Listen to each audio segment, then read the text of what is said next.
Excuse me, is the seat taken? Excuse me, is this taken? No, but I'm expecting somebody in. Oh, thanks anyway. Sure thing.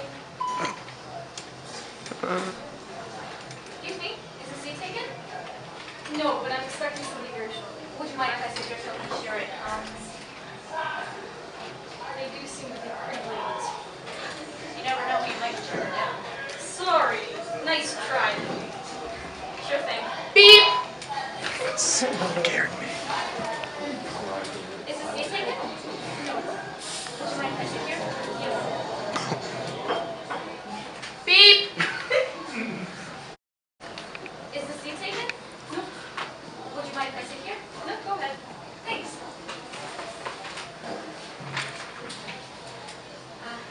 Every place else seems to be taken.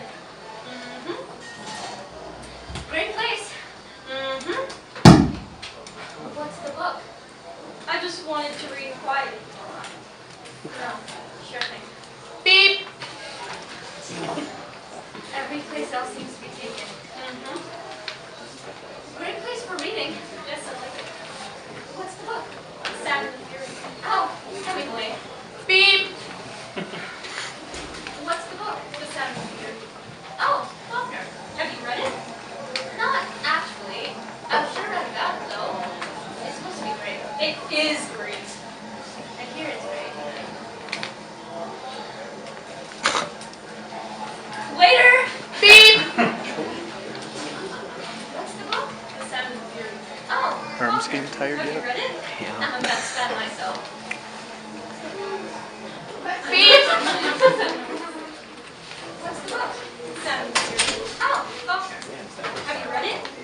Yeah, I spent a whole winter reading it. I've just started. I was so excited after the first 10 pages that I went on and bought everything else he wrote. One of the greatest reading experiences of my life. I mean, all that incredible psychological understanding, page after page of gorgeous prose, his profound grasp of the mystery of time and human existence, the smells of the earth. What do you think? I think it's pretty boring. Beep! What's the book? The Saturn and Fury. Oh, Faulkner. Have you read it? Yeah, I read it in college once. Where was college? I went to Oral Roberts University.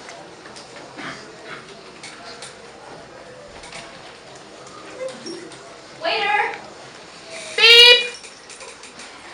Yeah, I read it in college once. Where was college? Sorry, I was lying. I never really went to college. I just like to party. Beep! Where was college? Harvard. Do you like Faulkner? I love Faulkner. He's incredible. I spent a whole winter reading him. I was so excited after the first 10 pages I went out and bought everything else he wrote. Oh my God, I don't understand it. And the prose is so gorgeous. And his profound grasp of mystery and human existence. I can't believe I waited this long to read him. You never know. You might have not liked him. That's true. You might have not been ready for him. You have to hit these things at the right moment or it's That's happened to me. It's all in time. My name's Bill, by the way. Hi. Hi.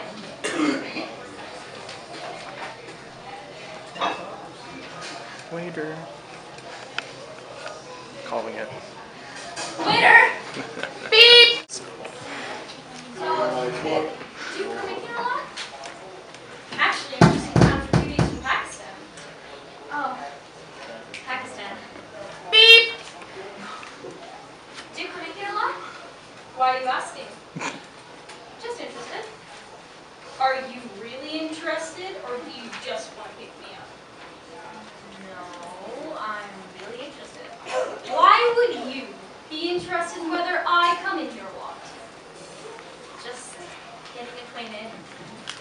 Maybe you're only making small talk long enough to ask me back to your place to listen to some music, or because you've just rented some great tape for your VCR, or because you've just bought some terrific, unknown to Django Reinhardt record, when all you really want to do is fuck! Which you won't do very well. After which, you go to the bathroom and eat very loudly, then pass to the kitchen and get yourself a beer from the refrigerator without asking me whether I like anything. Then proceed to lie down beside me and confess that you really got a girlfriend named Stephanie, who's at medical school in Belgium for a year. And who you've been in a very intricate on and off relationship for about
way. It's crazy. You weren't waiting for somebody when I came in, were you? No, just sort of sad occupation for a Friday night, isn't it? Reading here all by yourself. Do you think so? Well, sure. I mean, what's a good-looking woman like you doing out there on a Friday night? Trying to keep away from lawns like that. No, listen. Choke. So, you weren't waiting for somebody when I came in, were you? No, just reading. Sort of a sad occupation for a Friday night, isn't it? Reading here all by yourself. I guess it is in a way. What's a good-looking woman like you doing out alone on a Friday night? Ooh. No offense, but I'm all alone on a Friday night for the first time in a very long time. Oh. You see, I just recently ended a relationship. Of rather long standing. I'm sorry. Well, listen, since reading by yourself here is such a sad occupation for a Friday night, would you like to go elsewhere? No thanks. Do something else? Nope. I was headed out to the movies in a while anyway. I don't think so. Big chance my father there catches breath. All those long sentences can get him pretty tired. Thanks anyway. Okay. Appreciate This is the the story of my life. Sure thing. You weren't waiting for anybody when I came in, were you? No, just sort of a sad occupation for a Friday night, isn't it? Reading here all by yourself. I guess I was trying to think of it as existentially romantic. You know, cappuccino, great literature, rainy nights. That only works in Paris. We could hop away to play in Paris, get on a Concord, find a cafe. I'm a little short on playing fair tonight. Darn it, so am I. To tell you the truth, I was headed to the movies after I finished the session. Would you like to come along since you can't locate a waiter? That's a very nice offer, but... girlfriend. Two, actually. One of them's pregnant and Stephanie. No, I don't have a girlfriend. Not if you mean the castrating bitch I dumped last night. Girlfriend. Sort of. What's a sort of girlfriend? My mother.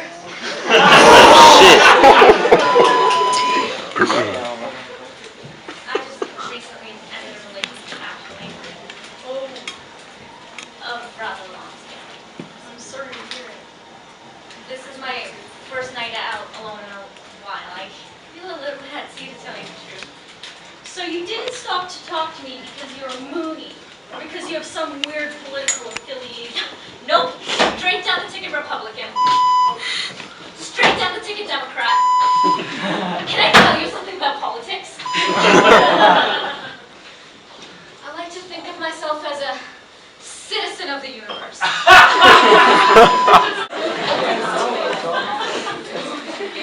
unaffiliated. That's a relief, so am I. I've got my beliefs. Labels are not important. Labels are not important, exactly. I mean, take me, for example. What does it matter if I had a 2-point, 3-point, 4-point at college? Sure. Or if I did come from Pittsburgh, Cleveland, Westchester County. Yeah. I believe that a man I should is say what he Detroit. is. A person is what he is. A person is what they are. I think so too. I mean, so what if I admire Trotsky? So what if I once had a total body liposuction? So what if I don't have a penis? So what if I once spent a whole year in the Peace Corps? I was acting on my convictions. Sure. You can't just hang a sign on a person. Absolutely. I'll make her a Scorpio!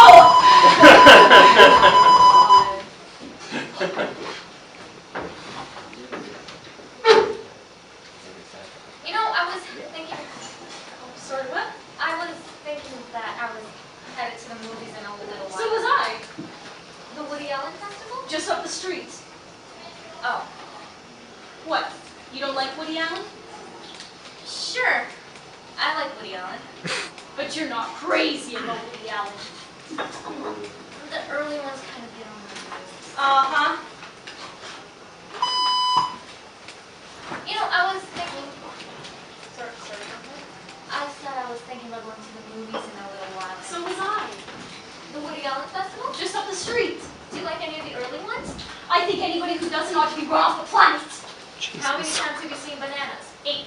Swell. So are you still interested? Do you like a 10-inch crumb cake? Last night I went out at 2 in the morning just to get one. Did you have an etch a sketches tonight? Yes! And do you like Percy's? No, I think they're disgusting. They are disgusting! And do you still believe in marriage in spite of current sentiments against it? Yes. And children? 3 of them. 2 girls and a boy. Harvard, Vassar, and Brown. And will you love me? Yes. And cherish me forever? Yes. Do you still want to go to the movies? Sure thing. Waiter!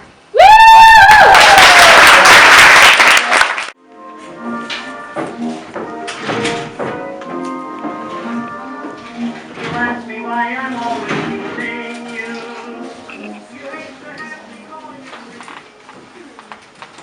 No, I don't like any oysters or clams. I get enough seafood on Atlantic City the last of season. I want some. Oh, how gorgeous flowers! Oh, I love the small roses, especially out of season. Why, the other tables haven't any. Fred, did you? Sure I did, Marion. I knew you'd like them. Oh, I do. But you mustn't be a silly boy any longer, Fred. I will too. It isn't silly to give you flowers. That's all right, Fred. Goodness knows I like flowers. But I'm not the young idiot who expects her honeymoon to last forever. Yes, but you mustn't judge all men by him. I don't. I knew well enough your judge that you're never married. But at the same time... I'm going to show you that a real man don't get over the fun of being married to a peach like you in just 2 weeks. You don't want me to, do you? Of course not, Fred. But I don't want you to set a pace you can't keep up. You'd hate me in no time if I did. I couldn't hate you, girlie. Besides, isn't this just our first night in the old town? We can't be having dinner like this every night. But I don't want you to flop all of a sudden like he did. What'll you have, a cocktail? Let's see. What's the matter, Marion? Shh! Don't turn around. What's going on? Him! Him who? George! George, good Lord. Well, don't mind him. He's got nothing on you now. You're mine. I'm sure I am. He isn't looking. He's with a woman. By jingo! It's that millionaire kid! What millinery kid? What does it matter? Let him have 100 if he wants them. We're happy. The nerve. I knew it was her right along. He tried to throw bluff, it was some swell. I could tell thinking. Oh, that he's going to meet about me. Come on, what do you have? Besides, she might have made the clothes herself. Meet of herself? Say, if I let you know about ladies' gowns. They came from the Avenue Straight. Well, I'll get you a better one. You just wait. Shh, he's looking over here. What? The nerve! Oh, What's he done now? he smiled right over like nothing had ever happened. But he's going to say something mean about me. Oh, Let's change our seats. I'm hungry. change nothing. Catch me giving him a laugh like that. I can tell her things now. There, no, she's looking. Well, look at me and you won't see them. Shh, he's getting up. He is. Don't say anything. He's coming over here. I'll take him on. If he dares. Hello, Marion. Huh, got a grouch in your honeymoon? That's a bad sign, Marion. No, I haven't got any grouch, don't you worry. You're the only grouch I ever had, thank the Lord. Well then, it isn't that every woman gets rid of an incompatible husband and gets hold of a compatible one, all in same season. Look here. That's just like it. Coming over here with a grin on like a kid with a new toy. Well, we don't want anything to do with you, see? Sure, excuse me for butting in. I just wanted to make a little announcement. Oh, you did? Well, I'm surprised. I didn't think she was the kind you had to marry. I knew you had your little knife out for her, but why you should be jealous now I can't see. I'm not jealous. Then what you worrying about then? I'm not worrying, only sore because you butted in when we were so happy together without you. Look here. If you didn't come to make an announcement, then why did you... Yes, what did you butt in for? Well, I received a letter from your friend Grace and... Grace? What did she have to say to you? Oh, she said she was sorry I had to get a divorce. Sorry you had to get a divorce? Well, if I don't fix her. Oh, she's getting married too. Who to? That fellow, what's his name, that's got the garage over on 7th Avenue. Oh, Snyder. So he's the one. Well, then I bet she'll be all over town in a new car. Sure, saw him today. A big yellow one. I told you she was out for money. And you thought she was in love with Jackson. Hypocrite! Marion. She was. Or she told me so. Cried all over me. Have you seen Jackson? Sure, saw him today. He's as blue as your old kimono, he said. Look here, Marion. I'm not going to wait all night to order my dinner. Order your own dinner. What did Jackson say, George? Why are you spending so much time over here? Oh, one moment, my dear. Wouldn't you rather spend the evening with me and not with this Excuse me, but who do you think you are? My wife is not... Fred, stay out of this. What did Jackson say? What does it matter what Jackson had to say? I do wonder what Jackson said. He's back to playing those games again. I see where you got it from then, huh, Marion? Sour, aren't you? Fred, why are you acting this way? Want to know why I'm acting this way? I'm acting this way because we can't have a single outing without running into one of your past flames. Well, that's hardly my fault. Excuse me. What? I'm sorry to report, but there has been a booking issue, but if you would like to reschedule... Oh, no problem. Excuse me. We'll just join our dear old friends for dinner. Marion! Oh, we have so much to catch up on, don't we, Marion? Hello? Wash, Fred.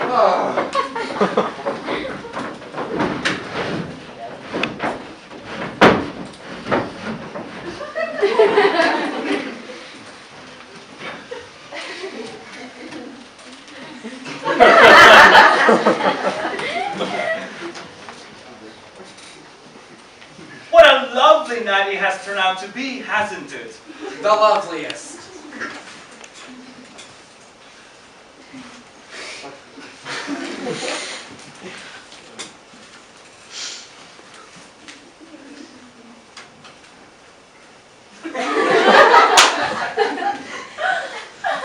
So, what should we order?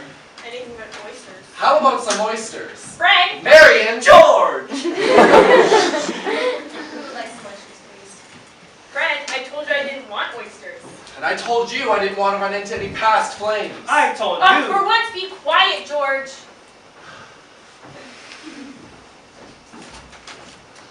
Here you are, your oysters.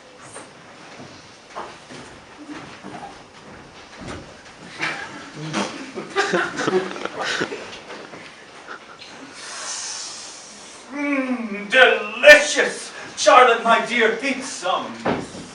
Why don't you ever feed me, Fred? Because you weren't a child, Marion. George, we're leaving. Leave this child to a new toy. Well, so incompatibility isn't in season for you now, is it, George? Gold bricks, Marion! Gold bricks!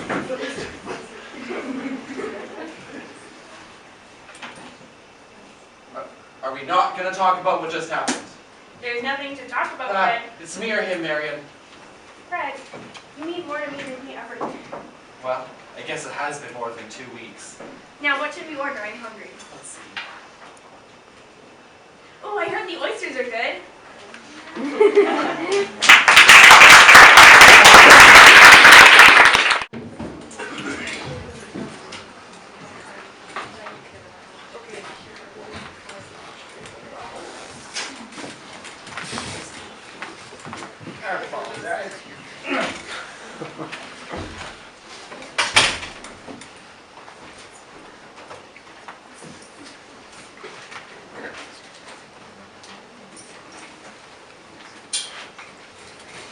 This is an original score.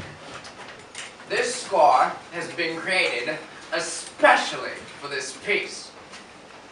Not only is this score original, in the sense that it has been created specifically for this piece, but also in the sense that it is undeniably original.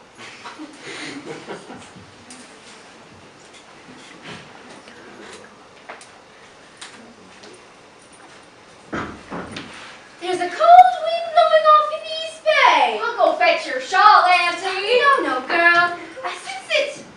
Lettuce is coming up real nice out back. 6:15. She'll be passing through soon. Oh, sissy. You're always waiting for that train. You spend your whole life waiting. Sitting like some little bird, sitting like some little glass bird on a shelf, waiting for that train, waiting. Oh, Auntie!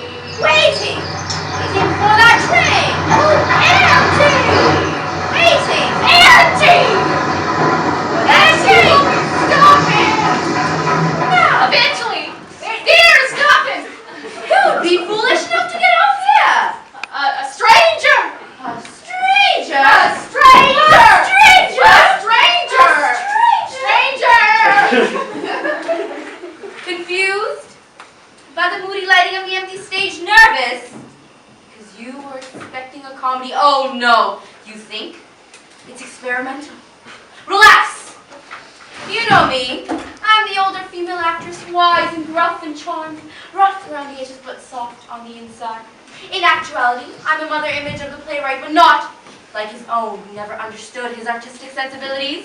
And now, I deliver my first monologue. It is a story about 3 heads of lettuce and how they were separated and ended up 3 lonely heads of lettuce. One in a kitchen, one in a market, and one in the back of a produce truck. A story that asks the question, will they ever meet again? You worry again? Wondering if this might be children's theater. It should be! You shift in your seat and check your watch, and I'm out of here. I enter with conviction.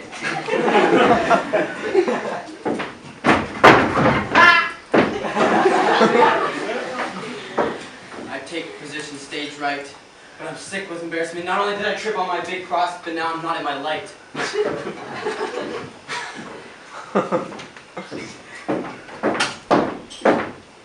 I find my light. I look out at the audience, but just over your head, some sort of your tentatively suspended disbelief. I wonder what to do with my hands.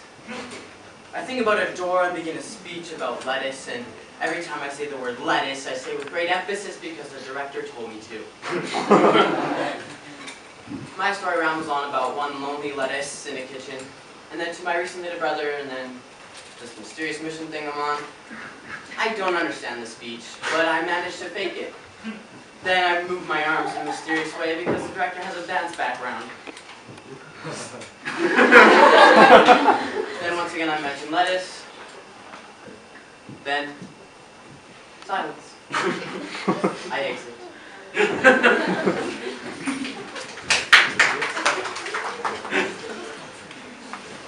Tentatively I enter, moving my arms in a strange way. Immediately and professionally I scan the evidence over the corner of my eye. I wonder if my mother is here. Are you my mom? No? Oh, okay. Now I think about art and begin my first monologue. It is a monologue about one lonely head of lettuce in a market. A monologue that would be a total embarrassment if it weren't for the brilliant emotional motivations given to me by my director, my mentor. Now, I mention my relationship with the older female actress, who is presently chain-smoking in the non-smoking green room. Now I take a strong position center and wait for the entrance of my leading man, the empty-headed monster. I enter with conviction.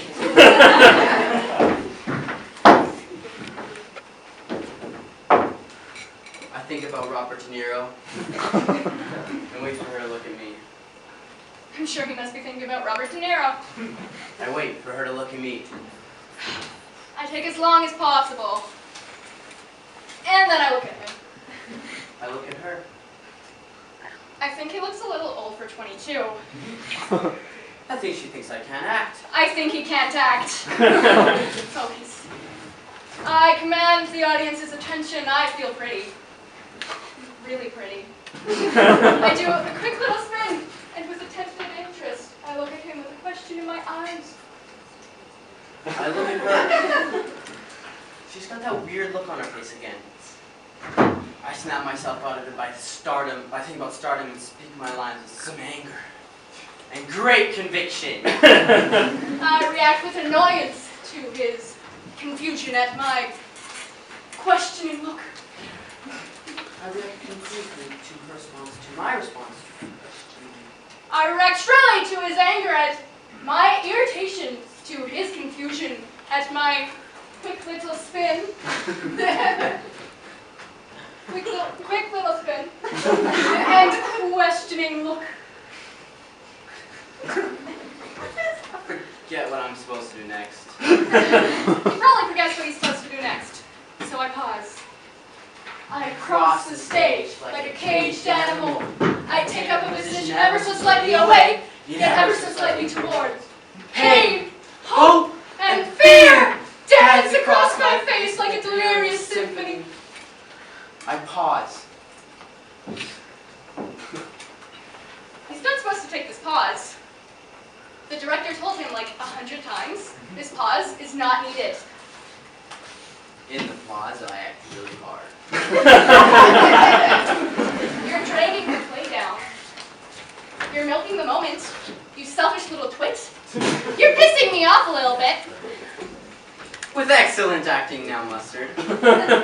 I upstage her and say my line. I fix my great hair. I upstage him back and refuse to say my line. I think she's blanked. I upstage her again.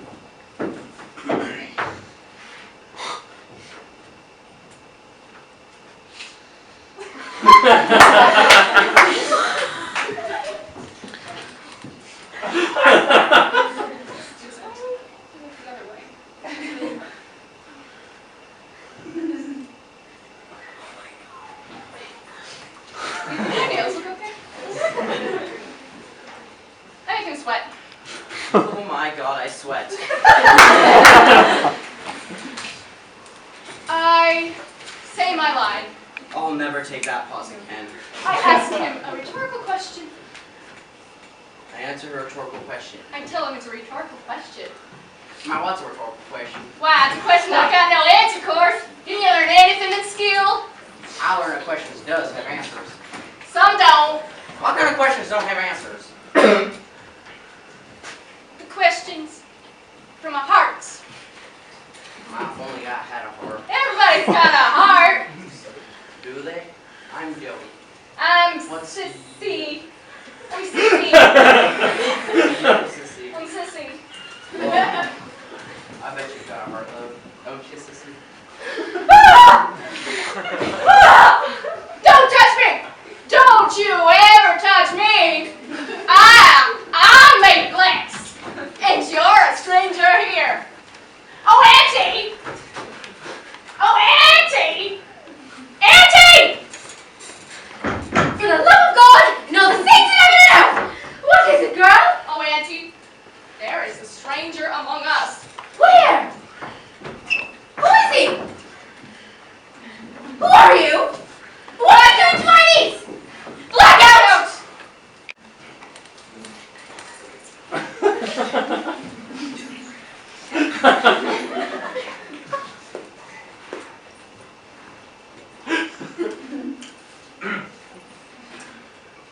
But, then again, what is originality?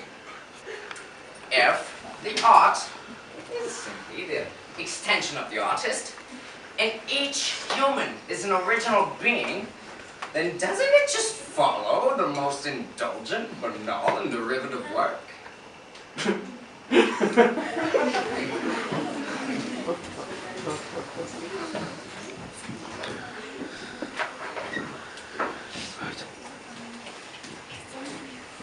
Silence. A long silence. A very long silence as I stand here holding a bowl of soup for no good reason. Can you imagine what good-hearted, folksy, simple person I am? I think of the other two off stage now congratulating themselves on their over-route performances. Suddenly, I become deeply sad about not being in a better way. Finally, I speak. Perilous journey over dry, dusty train, explaining things you already know. That girl is my niece, and that boy is a stranger to me. I smile. I continue this exposition, talking to whom? I'm not quite sure because the director insists I am talking to God, and the writer insists I am talking to myself, and for a moment lost in that accidental profundity, I struggle for focus. I enter with great conviction. And here comes Robert De Niro. I think about Robert De Niro and wait for her to say her first line. I see that she's in one of those trances, so I try not to panic. Getting through a line of sight. I take him gently by the arm. I lead him to his light. I wonder why she dragged me on the stage. I feed him his first line. I say my first line. I smile and finally get to say my first line. I say my second line. I say my second line. I say my third line. I say my third line. I say my fourth line. I say my ninth line. I look at her funny. Focus. I say my sixth line. I say my fifth line. I say my third line. I say my 10th line. I tell her my name. I act like that name means nothing to me. I speak her name. I turn away. I speak her name, not calling. It says in the script to speak her name, not calling, and I'm not really sure what the difference is. But the writer says what I do is perfect. I fix my eyes upon him with contempt. Now, totally intimidated, I tell this cute little story about a dog I once had. It was cut from my first speech, so I get to say it now, because the director and the writer have big arguments, so I can say it now. I think the writer really likes me. Continue to look at him with contempt and think about how much saliva he has. I worry I might be spitting. I think how glad I am not sitting in the first row. Now, I finish off about the dog, and then I mention my dead brother, and then I congratulate myself on the amazing acting. And then I see the casting director from TriStar in the third row. I hope he stays to the part where I take off my shirt. I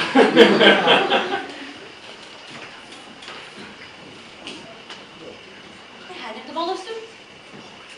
I take the bowl of soup. And I'm out of here. She wasn't supposed to give me the bowl of soup.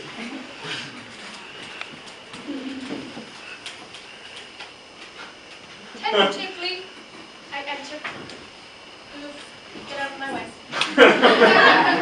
Everything I do is tentative, because I see my character to be tentative. So everything I say and do is done in a tentative way. Like a tentative little bird. Tentative yet tense. A tentative tension, a tense tentativeness. Tentative. It's a good word. I'm really glad I know it. Why don't my mother never comes to see my plays? Focus! I command his attention and wonder what he's doing with a bowl of soup.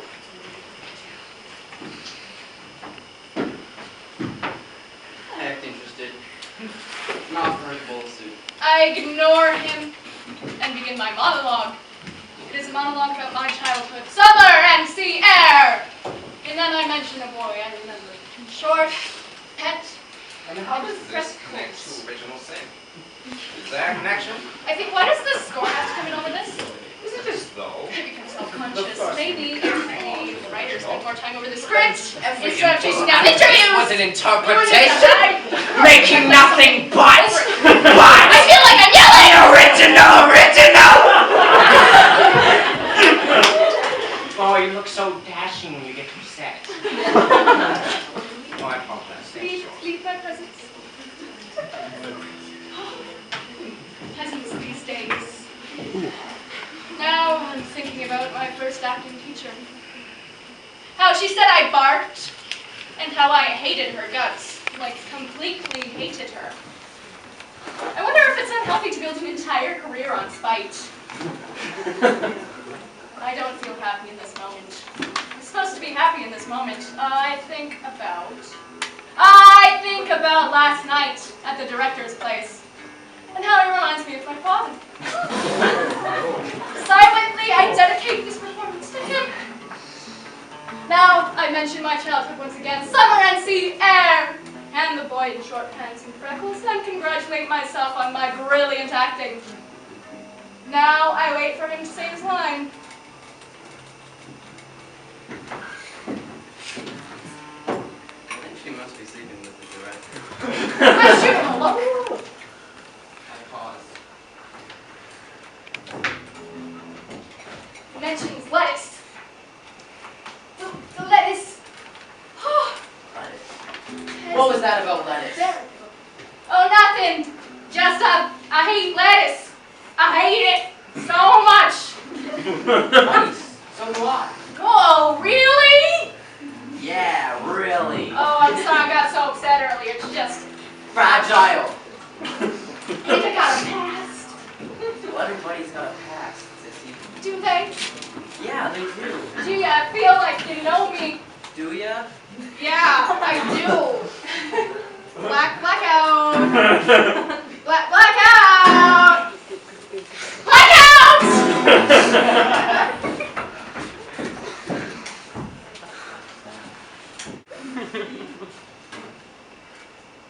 But is originality enough? What about concept? What about content? What about context? And how do I know that somebody in Berlin or say Japan is creating another original score exactly like this original score, making neither original?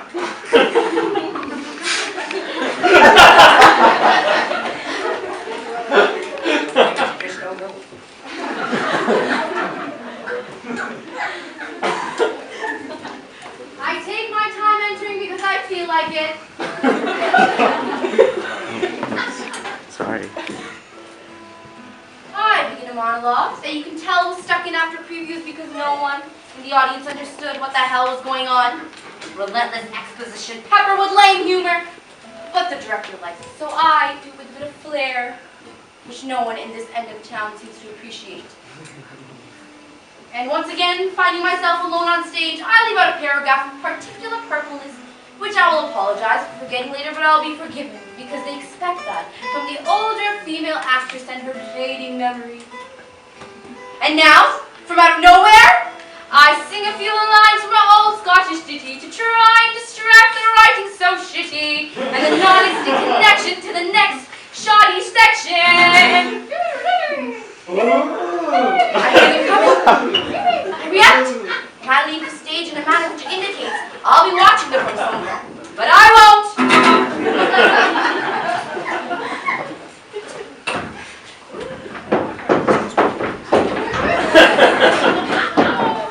God! His hand is so clammy. Oh. Now, tentatively at first, I begin my favorite monologue. I get an impulse. Oh God, he's got an impulse. It is a lovely monologue full of images and metaphors. Drawn from modern psychology and nature, creating a philosophy of functioning spirituality. And then I tell him that he is everything to me, my love, my life, my future. I try not to gag or sound ironic. I begin to take off my shirt. I try to pretend he is not taking off his shirt. First, I pull it from my pants. And then undo each button. From the bottom. Filling my eyes with easy possibilities.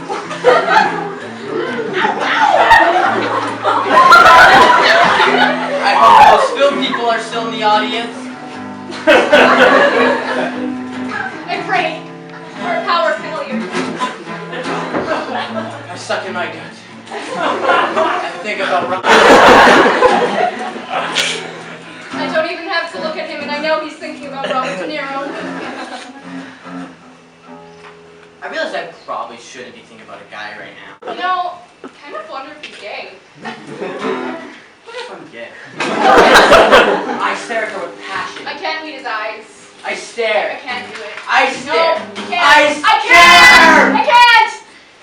We wait. We wait. We wait. We wait more. We continue waiting. Still waiting. I'm waiting. I'm waiting. I'm going to die if you don't hurry up. Please come in. Hi!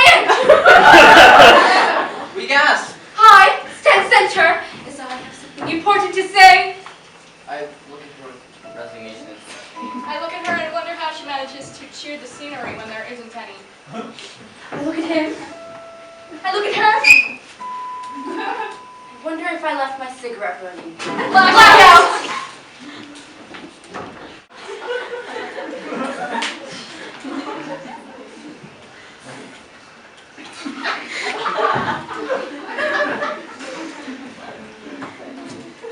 Or perhaps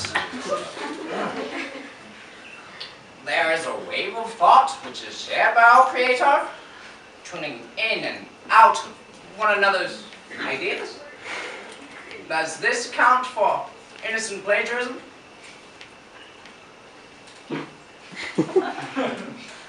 Fascinatingly, the scene begins in the middle of an argument.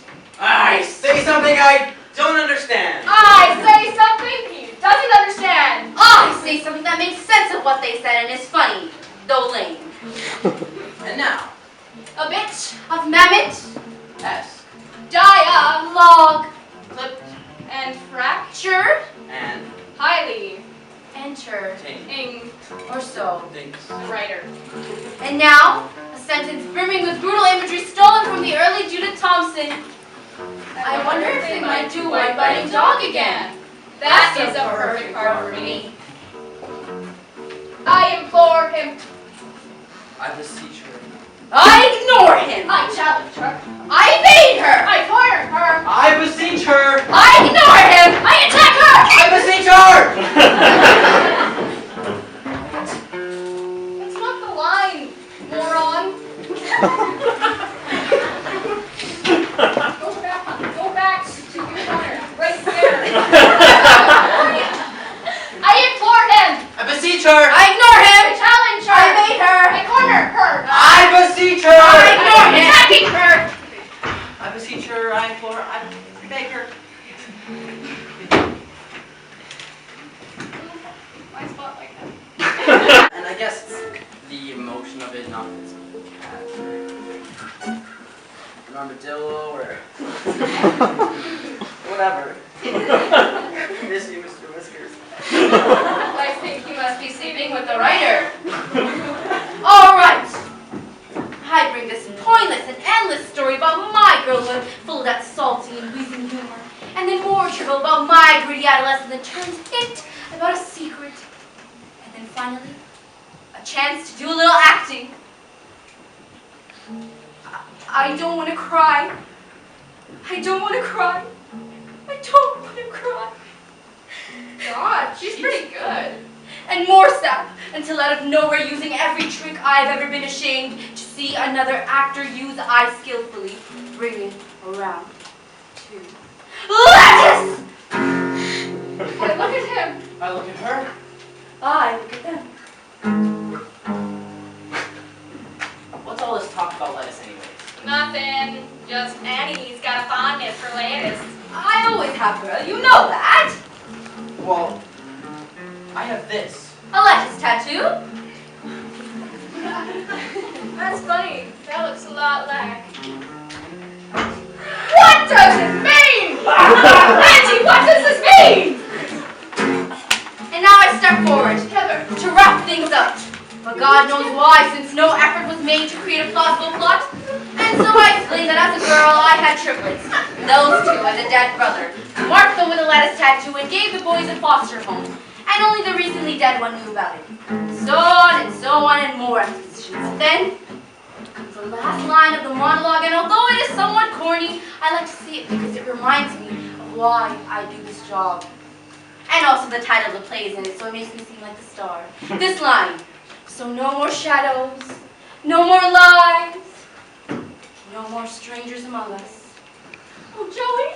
Oh, Sissy. Oh, Mama. Black out.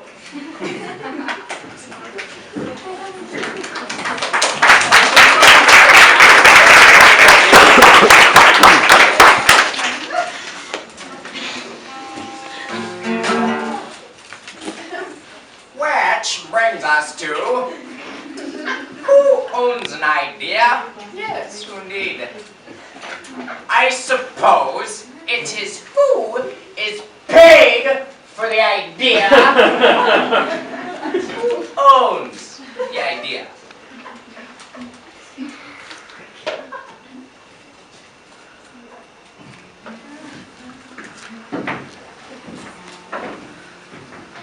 Here we stand.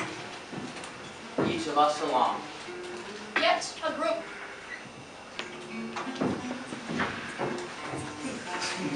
Find my light. I fix my great hair. We do our best to muster pregnancy in this pause.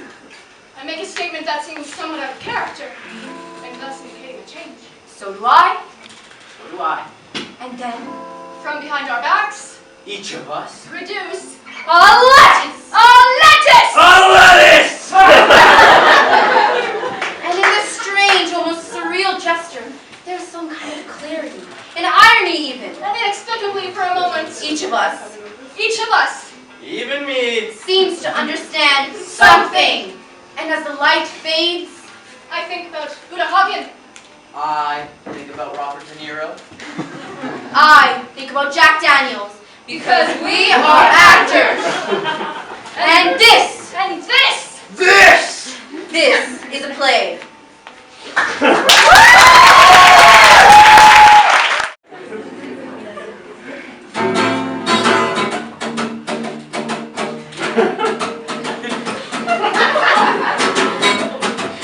And that is the end of this original score. Okay, yeah, that should be enough. If you guys need it, I'm pretty sure you know how to click a replay button. But seriously though,